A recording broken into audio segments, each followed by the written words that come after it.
Hi, எல்லாருக்கும் happy சண்டேங்க. பொதுவாக Sunday அப்படின்னா எல்லார் வீட்லேயும் நான்வெஜ் தான் இருக்கும். நம்ம வீட்டில் என்ன சமைச்சிருக்கோன்னு பார்க்கலாம் வாங்க. சூடாக குக்கர் சாதம் வச்சாச்சுங்க. செட்டிநாடு சிக்கன் வறுவல் தாங்க. ஹோல் ஸ்பைசஸ் இருக்கு இல்லைங்களா, அது எல்லாமே நம்ம வறுத்து அரைச்சி வச்சது. ரொம்ப ரொம்ப டேஸ்ட்டாக இருக்கும், ஹெல்த்தியானதும் கூட. அதுக்கப்புறமா சிக்கன் கிரேவிங்க. சின்ன வெங்காயம், தக்காளி, பூண்டு, இஞ்சி, தேங்காய், இப்படி எல்லா ஸ்பைசஸும் வதக்கி அரைச்சி வச்ச ஒரு கிரேவிங்க. இட்லி தோசைக்கு ரொம்பவே சூப்பராக இருக்கும் சைடிஷாக வச்சு சாப்பிட்டா.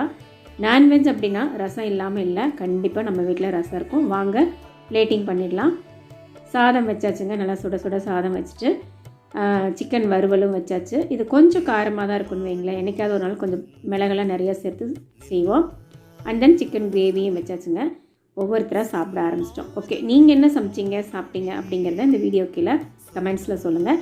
இந்த ரெசிபி எப்படி இருக்குன்னு சொல்லுங்கள். பிடிச்சிருந்தா லைக் பண்ணி, ஷேர் பண்ணி, சப்ஸ்கிரைப் பண்ணுங்கள். பாய்.